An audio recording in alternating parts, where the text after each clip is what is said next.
Love by the villain লেখিকা লিজামণি পর্ব ৩। 15ই মে 2016 রোজ শনিবার তানজানিয়ার দারের সালাম উপকূলে আজ সকলে এক বীভৎস দৃশ্যের সাক্ষাৎ করল। সমুদ্রতটে জোয়ারের তাণ্ডবে ভেসে এলো এক ছিন্নবিচ্ছিন্ন দেহাবশেষ। পরে নিশ্চিত হওয়া যায় এই মৃতদেহ আফ্রিকার অন্যতম বিত্তশালী ব্যবসায়ী নাইজেরিয়ান বংশোদ্ভূত শিল্পপতি মোজেস ওকানকোর। দেহটি কংক্রিটের মতো ভারী করে গাঁথা ছিল কাচের টুকরো, কাঁটাতার ও সীসার বলের সঙ্গে। মাথা শরীর থেকে বিচ্ছিন্ন, একটি হাত সম্পূর্ণ উধাও, আর বুকের উপর খোদাই করে লেখা অদ্ভুত সংকেতময় কিছু অক্ষর, যা এখন তদন্তের কেন্দ্রে। এই মৃত্যু ছিল না কোনো দুর্ঘটনা, ছিল না কোনো আবেগের হঠাৎ বিস্ফোরণ। এটি ছিল নির্মম পরিকল্পনার নিঃশব্দ ফলাফল, যার অদৃশ্য রচয়িতা এখনও অধরা, অজ্ঞাত এবং সম্ভবত অতি ক্ষমতাধর। কে করেছিল এই হিংস্র নরকীয়তা? কারা ছিন্ন করেছে এই দেহের অন্তস্থ আত্মাকে? এই প্রশ্ন ঘুরপাক খাচ্ছে গোটা মহাদেশের প্রতিটি বুদ্ধিজীবী মহলে। প্রশাসনের শীতল বিবৃতি জানায়, এখনও হত্যার কোনো প্রত্যক্ষ প্রমাণ বা সন্দেহভাজনের খোঁজ মেলেনি।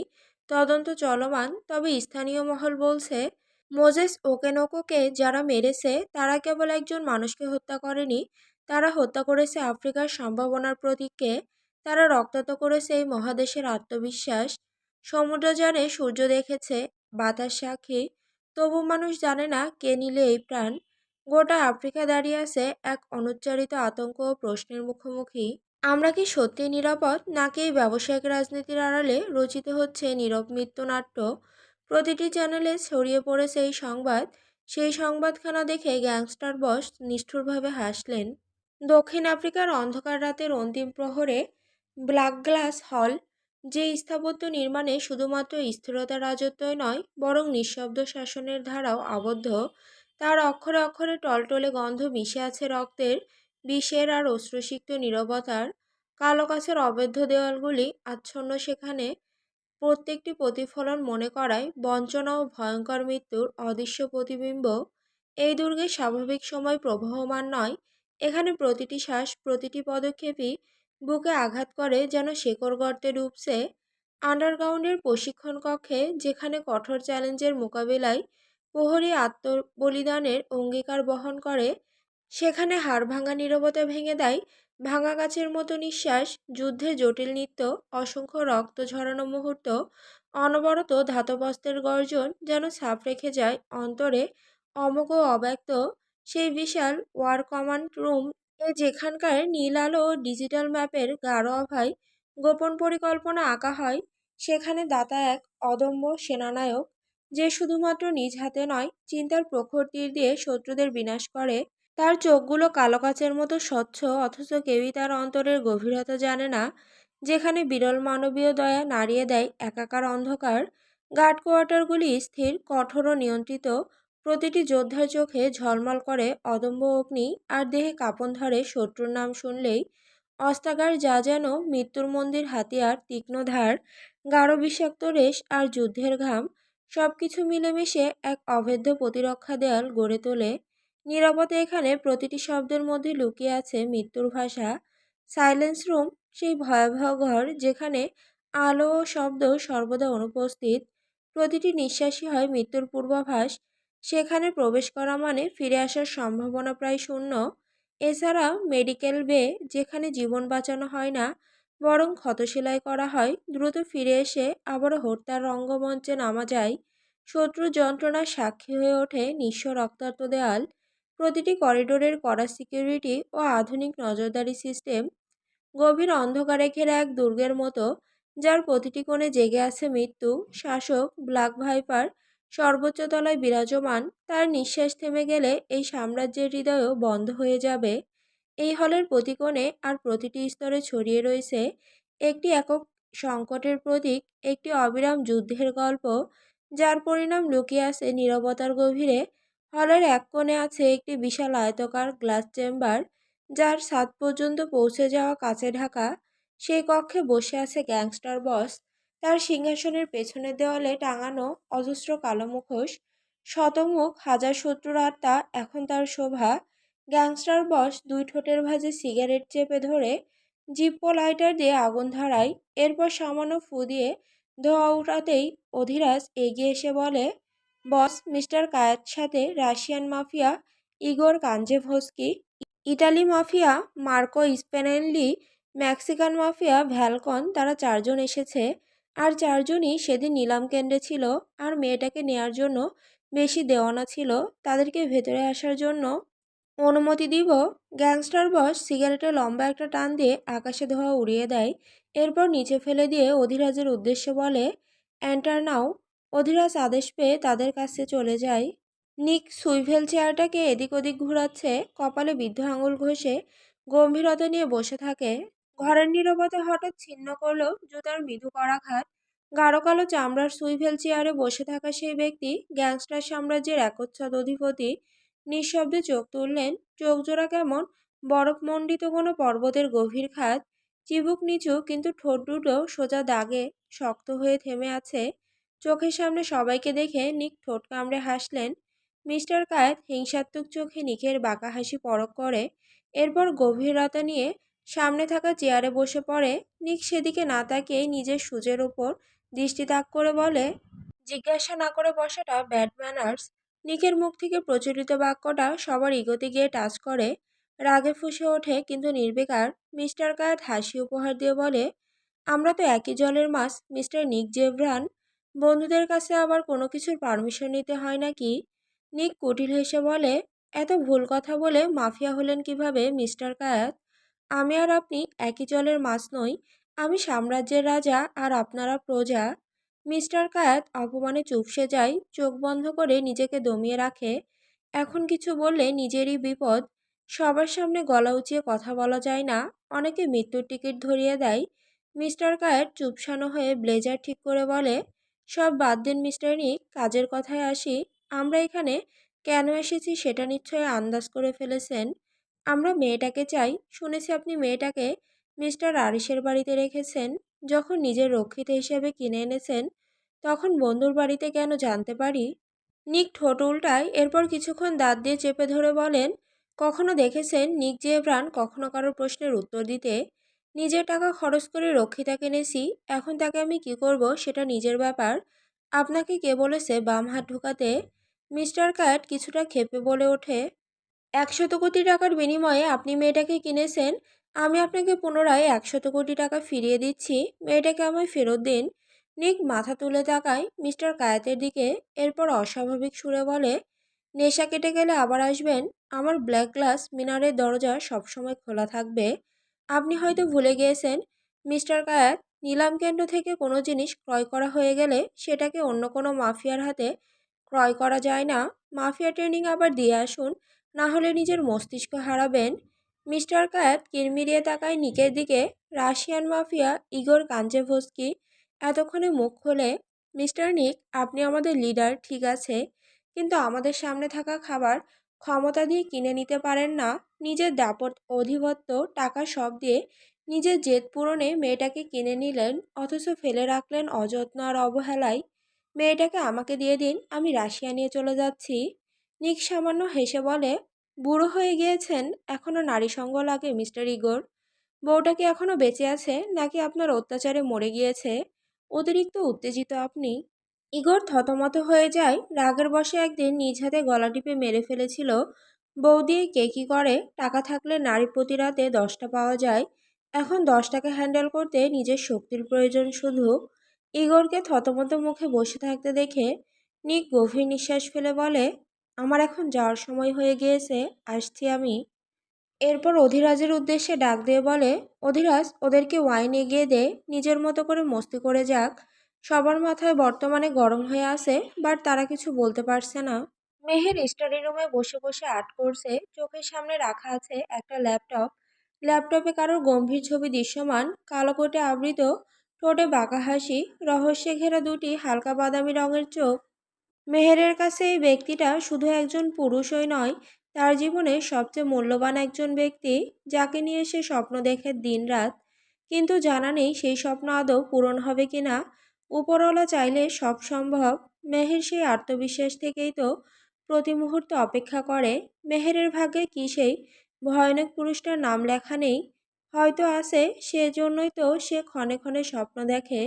মেহের রং আর তুলি দিয়ে সেই ছবি অনুযায়ী ক্যানভাসে আর্ট করে যাচ্ছে, একদম নিখুঁতভাবে, যেন কত অনুভূতি মিশিয়ে রেখেছে সেই ছবিটাতে। মেহের তুলি দিয়ে চোখ আর্ট করতে করতে লাজুক হেসে বলে, আপনার এই হালকা বাদামি চোখে আমি শতবার ঘায়েল হয়ে যাই। সেটা কি আপনি জানেন গ্যাংস্টার বস? যেদিন আমার ভালোবাসা পূর্ণতা পাবে সেদিন আমার আর্ট করা প্রতিটি ছবি আপনাকে দিব। ততদিন অপেক্ষা করবেন তো? আরিশ নিজের গাড়িটাকে পার্কিং এরিয়াতে পার্ক করে লিভিং রুমে প্রবেশ করে।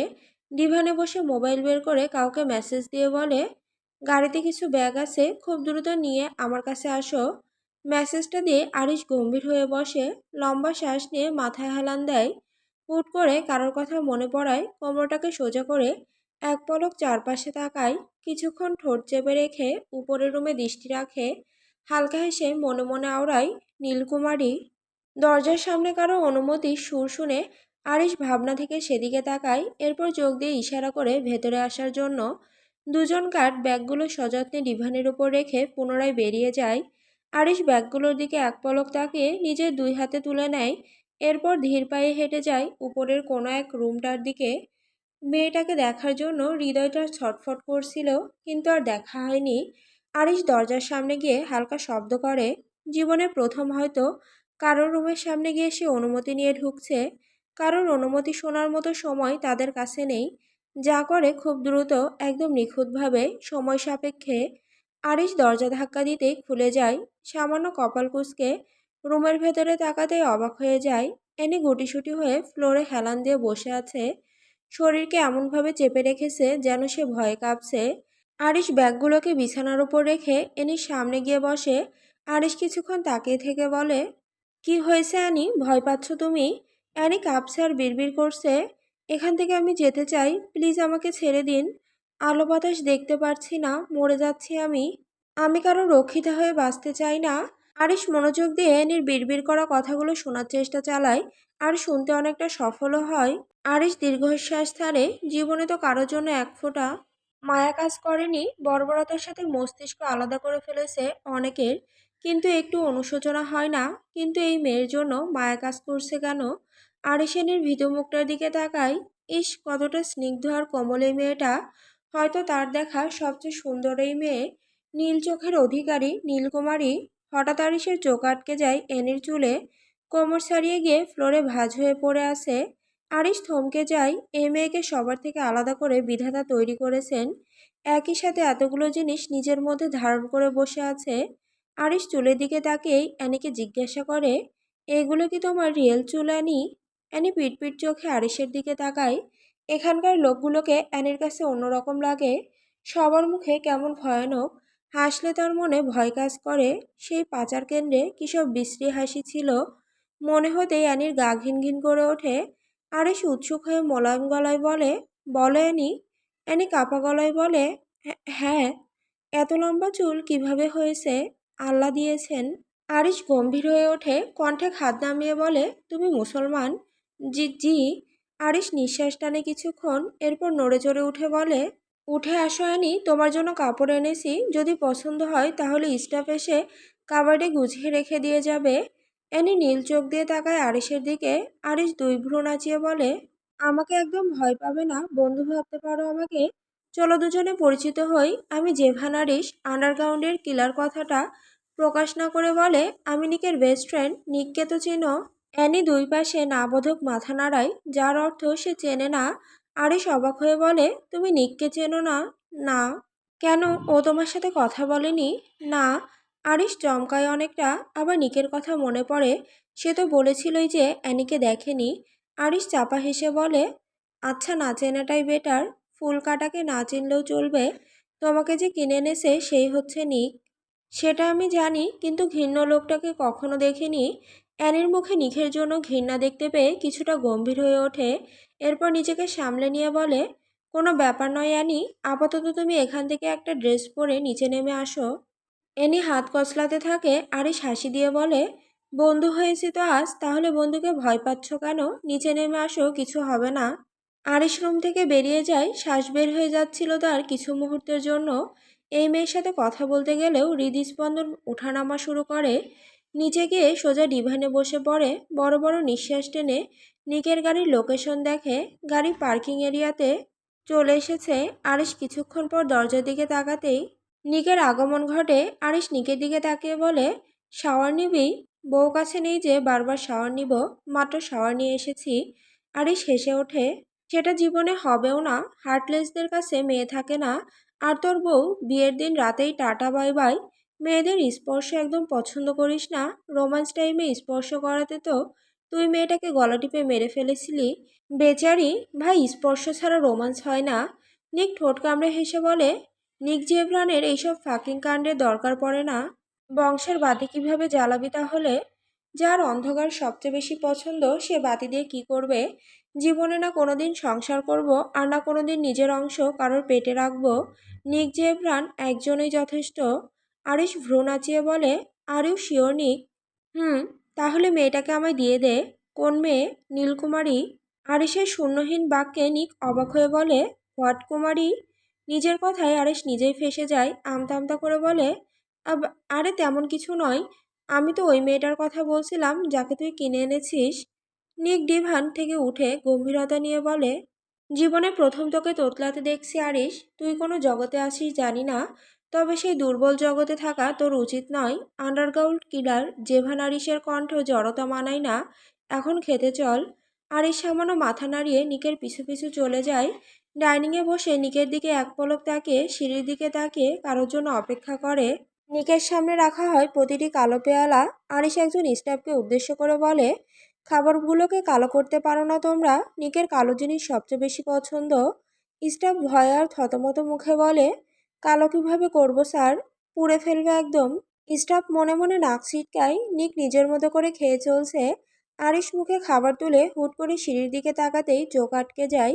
সিঁড়ি দিয়ে নেমে আসতে কোনো এক লাল পরি, হাঁটুর নিচ অব্দি একটা গাউন, স্লিম ফর্সা মেয়েধীন কোমরে এমনভাবে মানিয়েছে যেন গাউনটা এনির জন্যই তৈরি করা হয়েছে। এনি ভয়ে ভয়ে গুটিসুটি পায়ে সিঁড়ি দিয়ে নামছে। স্টাফরা সবাই অদ্ভুত দৃষ্টিতে সিঁড়ির দিকে মেয়েটার দিকে তাকিয়ে আছে। লম্বা চুলগুলো বাতাসের সাথে দোল খাচ্ছে বারবার। মুখে ক্লান্তি আর ভয়ের ছাপ। এই যে স্বর্গ থেকে নেমে আসা কোনো লাল পরি। সবার চোখের পাতা যেন থমকে গিয়েছে। আরিশ খাওয়া বাদ দিয়ে সেদিকে এক নজর তাকায়। নিক নিজের মতো করে খেয়ে চলছে।